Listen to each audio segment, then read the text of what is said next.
Originally, now to go back for those who may not know, first of all, Yellow Vest movement. Of course, I like to use the French words myself personally because I love culture. So Gilets jaunes. So when I say Gilets jaunes, I'm talking about Yellow Vests for those who are watching. How did this all start? What was the basic trigger of it?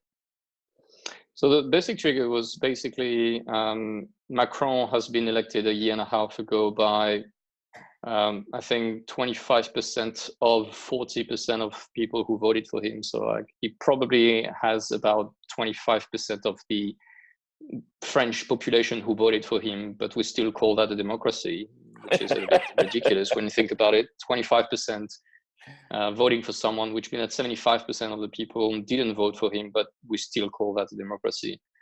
Yeah, this guy, which has been put in this position by the elite, the banking elite, just did an amazing job to unsatisfy everyone in France. In a year and a half, he did that amazing work to upset the young people, the unemployed people, the working class. He basically only satisfied the rich people, that's it. And they are not the majority in France.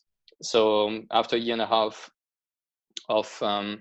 of us being robbed, and he dismantled public elements, public structure of France, and sell it to the private and reduced privilege here and there, and increased privilege to the wealthy people. Yeah, people were starting to get used to it. And then suddenly one day someone said, yeah, let's choose the 17th of November as the day when we're going to start our protest. And to the massive surprise of all of us, we actually found that we were thousands and tens of thousands outside. And that's how we realized that we were not alone. Like, we were all together upset about the situation. Most of the French people doesn't really know why or what's going on with the European Union and what's really happening internationally. They just see that their salary is like the capacity to survive is getting harder and harder months after months. They don't really understand deeper the global economy and international relationship and all that, and how the whole global economy is entangled and in war with the poor and the middle class now.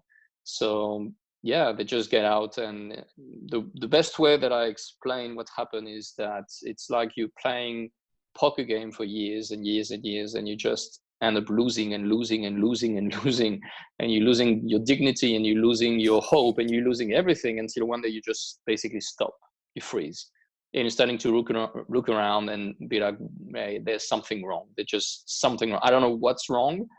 I just feel that there's something wrong. And I think this is what the Gilets jaunes is all about. Yeah, and it's interesting as you talk. I mean, it seems to, well, it is a global phenomenon. The wealth inequality, and the fact that the general public here in the United States also, I would say, tends to be ignorant of not only current events and what's going on around them. As you said, the connection to the global economy. They also don't understand historically how we got here.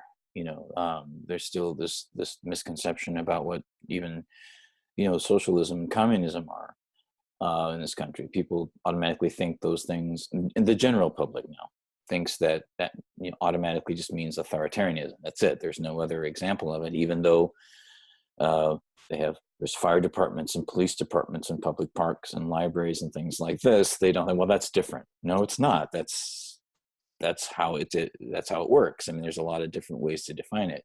So yeah, it's the need for education, and also to make the connection to other people, and we can go in later and elaborate more on the need for more compassion